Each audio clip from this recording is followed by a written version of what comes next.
Shinichiro Watanabe is a figure who you should probably know. If you haven't heard his name, you'll have certainly watched at least one of the shows he's made. He's had a career in the anime industry that spans over 3 decades, and he's achieved a level of recognition that goes beyond just Japan and is truly global. He hasn't just worked for big anime studios, he's worked for Hollywood directors, including the likes of the Wachowskis and Denis Villeneuve. Shinichiro Watanabe dabbles in many themes, styles, and even genres, but one thing is noticeable in all of them: music. All of his shows do something memorable with their soundtracks, and when he isn't in the director's seat, Watanabe is often a music consultant for various anime series. But today is about his job as strictly a director. Watanabe has directed 7 different series, and I want to talk about every last one of them. He's directed many short films and movies as well, but I haven't seen any of his movies. That includes the Cowboy Bebop movie. Look, stop looking at me like that. I'm ashamed too. Also, obviously, this is my opinion. This is a ranking from least favourite to favourite instead of objectively worst to objectively best. We should get started from here, because this script is half the length of a dissertation, so let's face the music. It's not exactly encouraging that the lowest ranked show is the most recent one that Shinichiro Watanabe has been behind, but we have to discuss Carol and Tuesday somewhere, and it would be wrong putting it above anything else on this list. Carol and Tuesday tells the story of 2 main characters, whose names I'm going to let you guess. They form a musical duo and try to make it big. It's your standard rags to riches story that you may have seen before, except it also just happens to be set on Mars, which, believe me, is a minor detail. The world feels incredibly lived in, as their version of Mars does have a nice mix of US hipster-occupied districts and futuristic luxury. It's unsurprising, given that a lot of the staff on this show would go on to continue flexing their Martian background art skills with metallic rouge. It's a world that feels like you could infer what's going on in it without any of the characters having to say anything. Which is good, because when the characters do start talking about the wider world in the second half, the world building completely shits the bed. When I tell you that the second core of this show revolves around an election, and that this show was written in the late 2010s, you could probably make an educated guess as to how it goes. And believe me, it's all that and somehow less. The political commentary is heavy-handed at best and plot hole creating at worst. It wasn't unnecessary to the plot, since it ties into Carol's family, although this family dysfunction has almost the exact same characters, dynamics and beats of the Lily, Lusamine and Gladion arc from Pokemon Sun and Moon, and Pokemon Sun and Moon did it much better. Plus, it contributes to a very weak finale, which wants to feel like all of the artists coming together to sing We Are the World, but it ends up feeling more like that celebrity cover of Imagine. Basically, when the main focus of Carol and Tuesday isn't on Carol or Tuesday, then you've slightly screwed up. And that's a shame, because Carol and Tuesday themselves, as well as their manager Gus, are pretty great. When it's just these 3, the writing is at its most down to earth, down to Mars I suppose. It's not an entirely original story of stardom amongst the stars, but Carol, Tuesday and Gus are nonetheless likeable. In fact, these semi-episodic episodes that focus in on their relations with other characters are some of the best in the series, like the one about Tuesday's father or Gus's ex. Even some of the side characters are well characterised over the 2 core run, namely Angela being a character I didn't expect to like as much as I did by the end. And the philosophy of the side content being a lot better than the stuff that's put up to the forefront extends to the best aspect of Carol and Tuesday, the music. An anime about music having good music is something you'd hope would be the default setting. However, Carol and Tuesday's soundtrack warrants special mention for its sheer variety.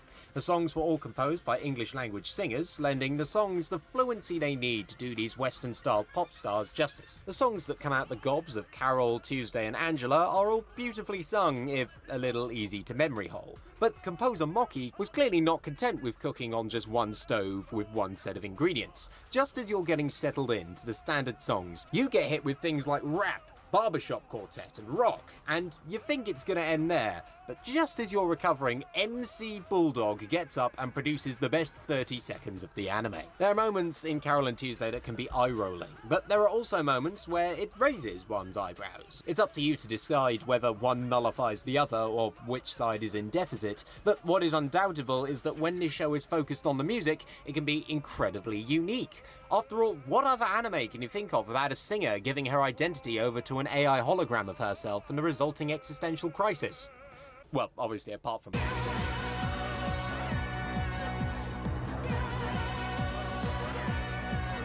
Here's the thing about Shinichiro Watanabe, he doesn't do sequels. He loves a good one and done, so it's surprising to think that his career started 30 years ago with a sequel.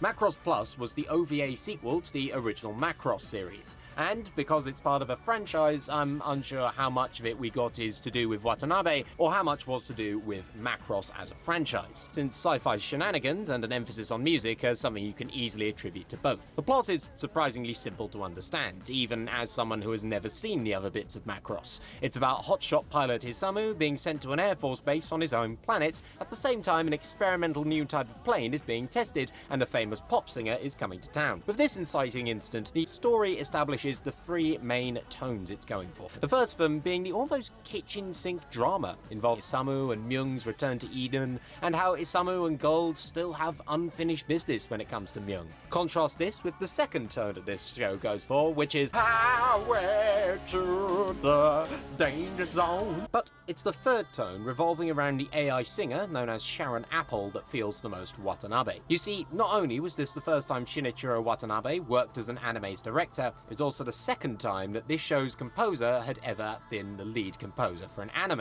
and that composer's name was Yoko Kanno. You may be hearing that name a bit more in the immediate future. It's with Sharon Apple's music that this show's soundtrack is allowed to properly flex itself, flipping from catchy to trippy on a dime, and you can really see what laid the groundwork for what Yoko Kanno would go on to compose for Standalone Complex. That's not to take away from the animation during these scenes, which even with the static audience shots have some of the best visuals in the series, and not just because Sharon has her breasts out. Dialogue flows quite nicely, and I pin this on scriptwriter Keiko Nobumoto, someone who will also become a recurring figure throughout this video. I watched the Japanese version of this, which is very well acted, though I understand that those watching the English dub are spoiled with either David Hayter or Bryan Cranston playing Isamu, though Bryan Cranston's presence in an adaptation of a renowned Japanese franchise doesn't necessarily guarantee quality acting. It's short, as it clocks in only 4 35-minute episodes, but certainly sweet. There's an earnest charm with this 1990s era depiction of the future, where the holograms are giants, the sexy pop stars are unironically called Sharon, and the doors make the same noise as the TF2 medic gun.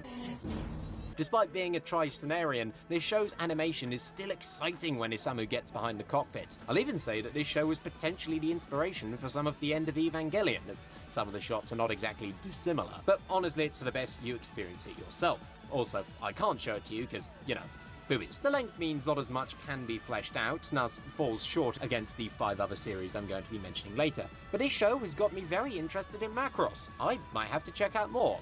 This event may potentially have lasting and devastating consequences. Shinichiro Watanabe once said that the reason his career has gone the way it has is because he always wanted to be a film director, but he just felt that his ideas worked better with animation than they would in live action, and so he went into anime. This is something that is obvious if you take a look at all the sci-fi he's made, but this idea is something that doesn't initially make as much sense if you bring up the 2 series he made with Studio Mappa. Something like Zankyu no Terror could easily work for live action, since the story of mystery terrorists and nuclear threats is something that could feel right at home in a series of 24. But this realism is thankfully not betrayed by it being animated. If anything, it's enhanced. By the way, I should mention, throughout this section I pronounce it as Zankyu no Terror instead of its actual title Zankyo no Terror, which means terror in resonance. I'm calling it terror in embarrassment, and embarrassment is definitely what I feel upon realizing I've been saying the wrong word. The character design is realistic, and the environments are either directly modeled off of real places or given a darker tint to emphasize the grittiness.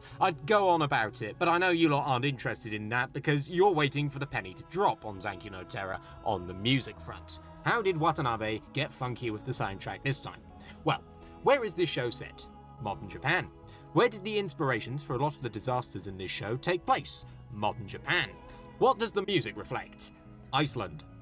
I'm not joking. Yoko Kanno was back at the composing helm for this one, and brought on Icelandic singer Arnór Dan for some of the vocal themes. Despite the calming nature of these songs in a vacuum, they are played over the top of some of the tensest scenes in Zankyu no Terror, etching these scenes into memory with perfect visual and sound direction. But don't go thinking that this soundtrack is only carried by Arnór Dan. This isn't Broadchurch. Yoko Kanno is still in the driver's seat for composition, and she occasionally switches gears to electric guitar, and the results are haunting.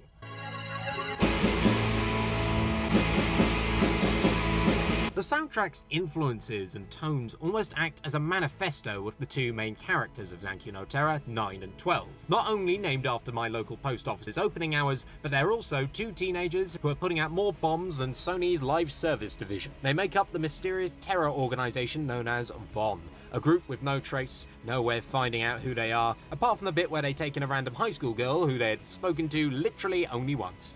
This show can be pretty contrived. When I think of Zankyou no Terror, I think of the aforementioned moments of high tension and calming but somewhat sinister music. And those moments are, I can't reiterate this enough, masterful. But the way they get to these moments feels incredibly contrived. Much of this contrivance centers around Lisa, a character who feels like they could have been completely cut out of the story and nothing would have changed. While she's there as the normal perspective in the midst of the invisible conflict that 9 and 12 are fighting, her inclusion feels jarring for the serious tone, especially when her moments hanging out with the main two characters feels like an episode of Drake and Josh if halfway through Drake and Josh joined Al-Qaeda. I think that's probably the reason that 9, 12 and Lisa aren't always the main focus, as we also see Detective Shibazaki unraveling the full conspiracy. Shibazaki's easily my favourite character in the show. I've got a thing for grizzled characters who know that they're clearly a pawn in a conflict between some bastards and some other bastards, but still strives to do the right thing. It's that determination with some lingering cynicism that makes Shibazaki an entertaining watch as he uncovers the secrets behind shady governments, his own organisation, and the deteriorating health of people involved in a classified genetic experiment, because apparently this episode of Drake and Josh where they join Al-Qaeda is directed by Hideo Kojima. A lot of these themes come to a head at the end of the series, and this ending is one that still sticks with me 7 years after watching it. No, it isn't the only moment from Zankyou no Terror that sticks with me. The series certainly has its peaks and troughs, but the troughs aren't all that deep and the peaks have amazing views. However, this isn't the best thing Watanabe has done with MAPPA. Among the likes of the other shows I'm talking about today, Sakamichi no Apparon, or Kids on the Slope in English, is the strangest one owing to how unstrange it is. It's a slice of life set in real life, adapted from a manga that someone else wrote, which is unexpected for Watanabe, who's always been a guy for originals. And is it really a true Shinichiro Watanabe anime if it isn't about two guys escorting a girl as they try to escape their past, and at the midpoint they have a near-death experience that causes them to get flashbacks over the people they screwed over in their past lives? It's very specific, but believe me, you'll notice this pattern quite a lot throughout his shows. But this is a story based off the Josei manga of the same name by Yuki Kodama, about a boy named Kaoru who moves to Kyushu and starts playing jazz because of the encouragement he receives from Sentaro, a local delinquent boy with a heart of gold. From there we see Kaoru and Sentaro's relationship with music evolve, partially because of Sentaro's companionship, and partially because Kaoru really wants to bang Sentaro's friend. Having not personally read the manga, I can still hand on heart say that this is the best way to experience Sakamichi no Apparon, for one simple reason: sound. There's plenty of anime about music, and I like quite a lot of them. But even those that I do like often have a problem where I feel the illusion of the characters actually playing the music or singing it feels disconnected. This is not something that's a problem for Sakamichi no Apparon. Not only is the animation direction during these music scenes always engaging, so things never run the risk of feeling static, but the instruments, and those playing them, are all insanely accurate, with the timing being so painstakingly synchronized, you wonder what kind of masochists animated. Oh yeah, that explains it. This is actually MAPPA's first ever TV anime, and I think that's the reason why this one feels relatively safe as far as Shinichiro Watanabe concepts go, since it was adapted from a manga that was already popular. It's a very grounded series, capturing late 60s Sasebo rather vividly, though credit for that should go to Yuki Kodama's upbringing in that exact city. The characters also contribute to the grounded atmosphere. Initially you can sort them into archetype, but gradually more nuanced sides to them are revealed, and a less mature writer would have not displayed so much emotional range from each of them.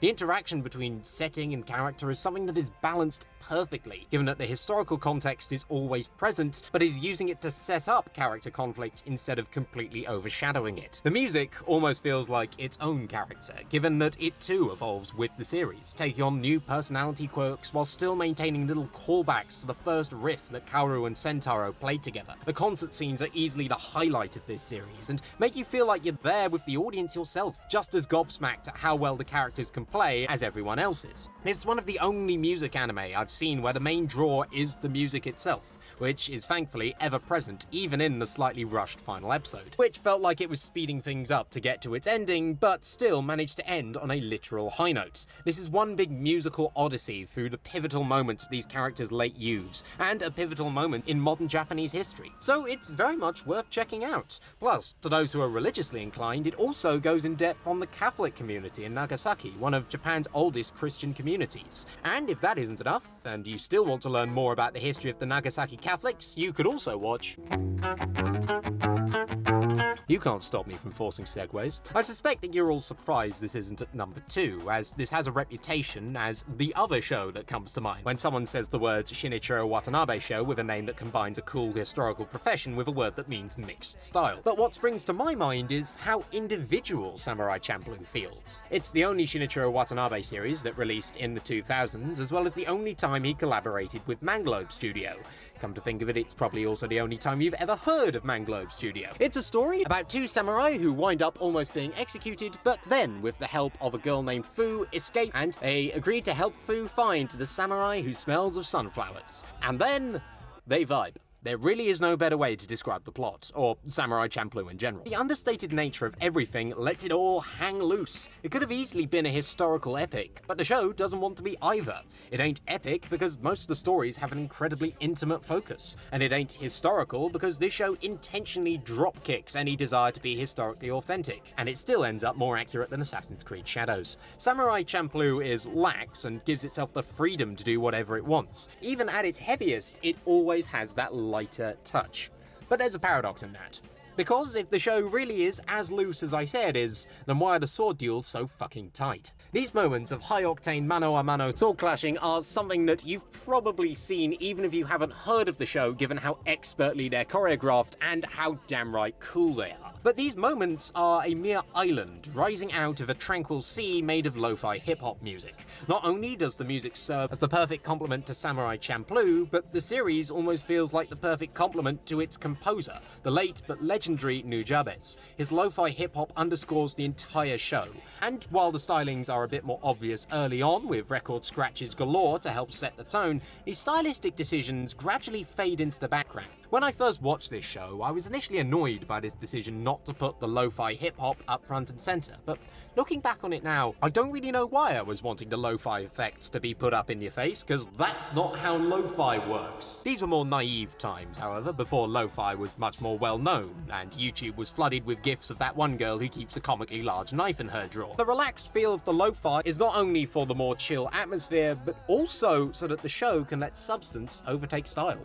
The main trio are incredibly charismatic, have full character arcs, and the one-episode stories are there to give them extra dimensions. But with this being Samurai Champloo, once again, very loose, there's a surprising amount of moments that have a real sitcom feel to them. The characters play off each other in every moment of downtime they have, so their dynamic feels much more natural instead of feeling like a charted course. And it's that reason that the ending is so incredibly satisfying.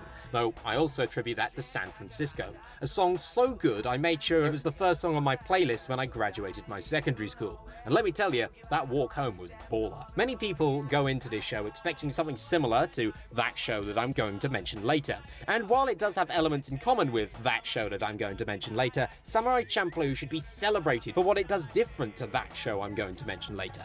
Now, speaking of that show I'm going to mention later, I think I'm going to mention it later. Because first I need to talk about... Some of you forgot about this one, and I'm ashamed of you. You might take issue with me putting the show this high, and honestly, I'm not even sure I can safely put this show in the video in general, since Shinichiro Watanabe might have been the main director behind Space Dandy, but it's the series he was the most hands-off with. Space Dandy isn't an anime series so much as it is an extended dare. Watanabe got together with Studio Bones and Adult Swim to provide animators and episode directors a blank check with which to go crazy. The setup is about a dandy guy in space, a sentient cat he works alongside, and a talking vacuum cleaner it's implied he uses to clean up after said cat. They go on adventures. That's it. The best made-up word that describes this show is hyper-episodic, because everything gets reset to 0 by the start of the next episode. And by everything gets reset to 0, I really do mean everything, because this goes right down to the style and tone of each episode. One episode could be Dandy's crew struggling to bring in an alien, the next could be a High School Musical parody, and then the next could be a poignant reflection on existence. This show is impossible to spoil because someone could say, Dandy dies, and you could just reply with, yeah. Which time? This show is an all-star lineup of anime's directors and animators, with Masaki Yuasa, In Yong Choi, and Shingo Natsume amongst them. And composers are just as varied, with surprise episode scores by Kensuke Ushio and Mabanua. But all of this would be wasted if the only constant characters we're with were badly written, and there is a real danger that the main trio could have been done dirty. Dandy, Cat, and Q are a set of figurative pawns that are directed by the whims of whatever that episode demands they do, but the writers clearly didn't get the memo, as each of them display moments of surprising complexity. But the main way they shine is the way they need to shine, comedically. This is the only full-blooded comedy that Shinichiro Watanabe has directed, and like the rest of the show, the comedy is as over-the-top as possible, but only when it needs to be. Yes, it's funny when Dandy visits an alien Hooters in a space station that looks like a giant tit, but there's a lot more low-key laughs in the dialogue, once again courtesy of Keiko Nobumoto's writing, brought to life by stellar voice cast. Cat and QT have some great banter, and the narrator's enthusiastic yet dry delivery is always a joy. But obviously, it's Ian Sinclair as Dandy that carries the whole voice cast. This is the first anime to ever be simul-dubbed, but it feels too polished for it to be considered the first time they tried experimenting with this. In fact, everything feels far too polished to come from something that was supposed to be experimental. Most people would not be up to taking such a risk, but Studio Bones and Watanabe were clearly ones to be trusted with the task, given that the last time they'd teamed up before this had been... I think it's time we blow this scene. Get everybody in the stuff together. Okay, 3, 2, 1. Let's get on with this, shall we? Cowboy Bebop was Shinichiro Watanabe's first original series that he was given full control of. And I don't know how he did it, but not only did he hit it out the park, but hit it so hard that it hurtled out of Earth's atmosphere like a reverse meteor. Cowboy Bebop is a story about space bounty hunters in a neo-noir inspired future getting into space dogfights and kung fu shootouts across the solar system. I'm not going to continue describing it because that premise alone justifies it being at the top of the list. I really can't say anything that hasn't already been said about this series, and I'm pretty sure this may be the only reason you clicked on this video at all, if you even did. So I'll say this for Bebop style. When someone once described this series as cyberpunk, I was initially going to refute them, but then I thought, hang on, this is cyberpunk. The reason I was unsure of what they were saying was because of how this show's setting has so many stylistic influences that it separates itself entirely from the less original cyberpunk worlds. Be it the post-apocalyptic Earth, the Hong Kong-inspired Mars, or the odd mix of cultures that you see in the background of any given scene. They were cooking with literally every spice on the spice rack, plus some other funky stuff they pulled out of the fridge and drizzled on indiscriminately when creating the world of this show.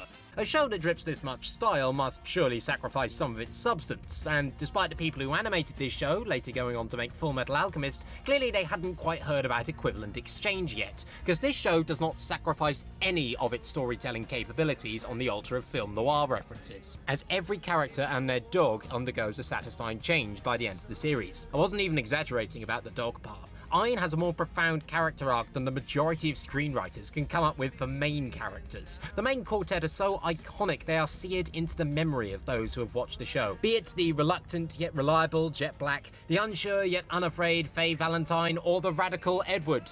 Sorry, let me do that again. Or Radical Edward. But obviously, top billing goes to Spike Spiegel, a man who is trying in vain to move forward, while the pain from his past is constantly weighing on his mind, which is very relatable to me, because that's exactly how I feel trying not to mention the live-action version in this section. Many people have the theory that this show is actually set in purgatory, with all of these characters having died and they're simply coming to terms with who they were and what they did.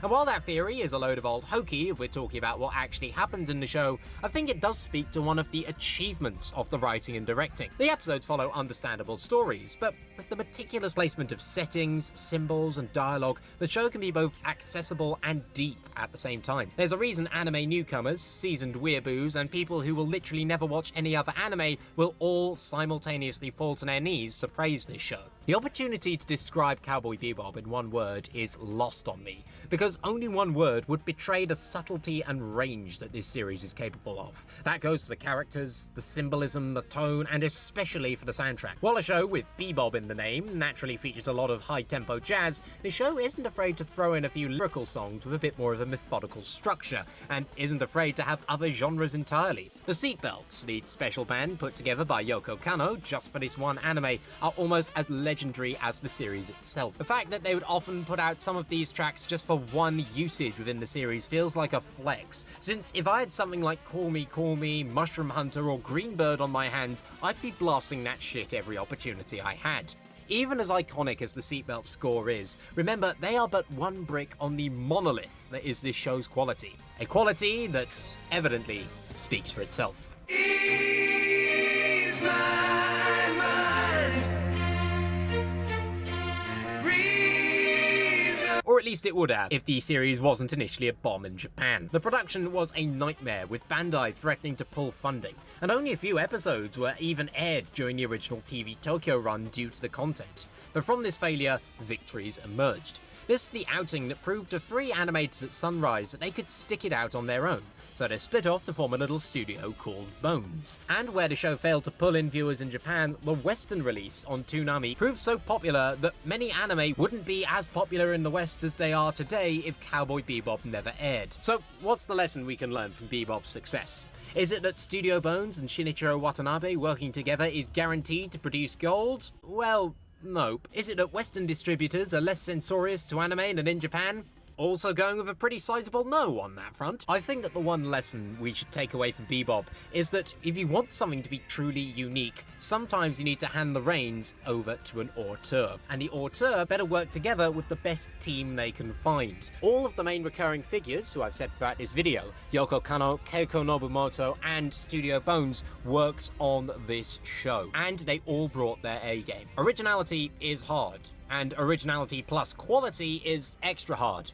But when it succeeds, you'll have something worth 10 times as much as your average franchise. But anyway, Sunrise are putting out a 3rd season of Love Live Superstar in a month, so see you, Space Cowboys. You know where I'm gonna be in October.